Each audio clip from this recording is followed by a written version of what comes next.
Hello everybody, this is Rob Matthews with Curb Appeal Renovations. I just want to give you a quick update on our Keller project.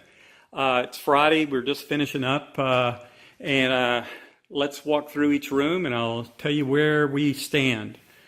We've got all the drywall put in and we've got the new doors, the new trim has gone in, and what we've been working on the past few days are the ceiling beams. The client wanted to have the faux beam look. So what we did, we hand distressed individual pieces of knotty pine, and we created these beams by putting 2x6s, stacking them up on top of one another, applying them, attaching them to the ceiling, and then we wrapped each individual one with these pieces of trim that we hand distressed and then stained and then put up on the ceiling. So you can kind of, I'll zoom in a little bit, you can kind of see how they look somewhat distressed and rustic. That's what the homeowner's going for.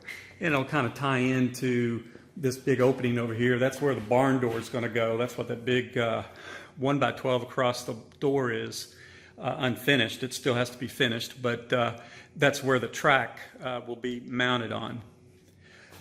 Let's go on back here. The powder or the pool bath, it's pretty much been finished other than paint work, I guess. The cool thing in here is we went with a tile floor, but it looks like brick and it's like the old Chicago brick. So I'm going to kind of zoom in here, and if you can tell, there are city names that are stamped in here. Again, this looks like the old Chicago brick. That's how it got its name, from the old buildings from Chicago.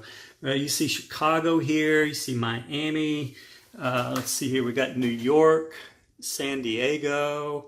There's several others. I know there's a Dallas in here, and a New Orleans. There's Seattle. So it's kind of a cool, cool look, given that old rustic, old feel that the homeowners are going for. I can't wait to show you guys that big thing there. That's a wine barrel that has been converted to a vanity sink. That is really cool. So I look forward to showing you guys that. Let's go back into the main room, the dining room, of course, looking back towards the foyer and the kitchen. Let's go on over to what is going to be the office, what used to be the master bedroom. This door hasn't been finished yet because the homeowner came to me last week and says, you know, it'd be nice to have something cool up there versus just a standard transom window. So what we're doing, and I should have it here in a couple days, I'm having a operating window, transom window made, and it's going to have the old schoolhouse transom hardware on it. So there's a long rod that comes down the side of the door that you pull up and down on, and it'll tilt the door, or tilt that window out, or it'll tilt it in, whichever way the homeowner wants it. But it'll come out here, and then it will tilt out to kind of open and close it, give it that operating look. So it's going to be kind of cool, going to be a neat little feature. In here, where the fireplace, this new fireplace is going, we have a vintage stove down here. It's that's covered up over here. It is really, really cool. There it is. It's powder coated red. The vent pipe going up the wall is going to be red, and it's going to be looking really cool. But let me show you where it's going. They used to have an old gas fireplace here, just a plain gas insert like everybody else has in their house. Well, we took all that out, opened up this recessed area. We framed in an archway. Just going to look up in here. We're still reusing the same old gas, the vent pipe that was there. But what we did, we went and got, again, some old Chicago style brick, had it sliced. So they took bricks and actually sliced the faces off of them. So we're putting brick on the wall to make it look, you know, we're applying it like tile, but it is still actual brick. So that's going to go all the way up. This will all get filled in, each individual piece here, where it's kind of notched out. It won't stay sawtooth like that. It'll get filled in. Then once this is all done, that the stove over here will be set in there, and I just think it's going to look great. So can't wait to see that finished. This room's going to be a really neat place. Let's see, go around here and let's visit the master bathroom. Since we last came through here, we've got the floor tile going in. It's a wood plank look. It's a 8 by 48 plank tile. It's going to look really nice, kind of a worn wood look. All the cabinets are in, and the tile is well on its way in the shower. We did this nice deco pattern tile. Those are 8 by 8s. You look, it took 4 tiles to create that pattern. So here's where you got to have a great tile guy to make sure all of these grout lines remain not only consistent in width, but they have to be lined up, because if not, all of your decorative lines and how all these lines come together, they all have to line up perfectly almost.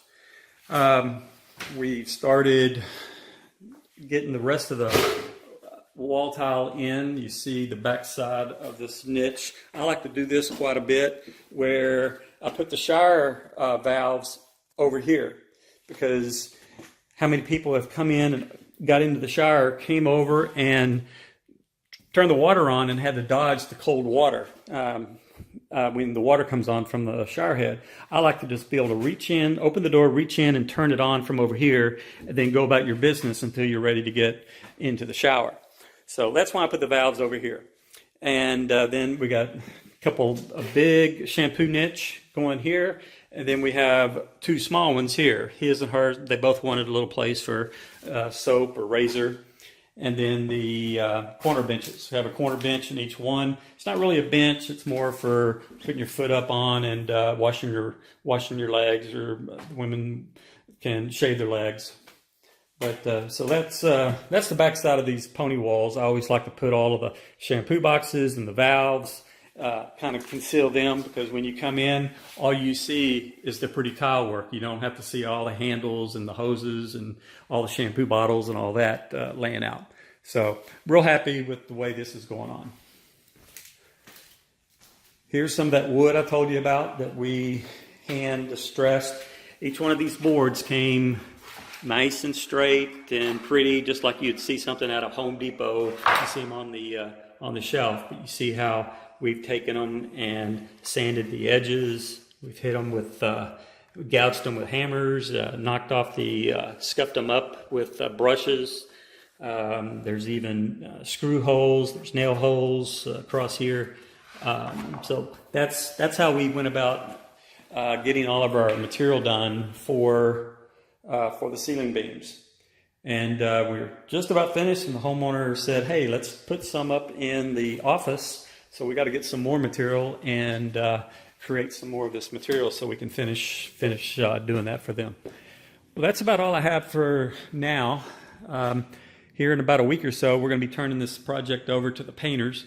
And unfortunately, that's the time where the old saying, sitting there watching paint dry, that's really what we have to do, because they got a lot of paint work here to do, and it's one of those things that you don't want to rush.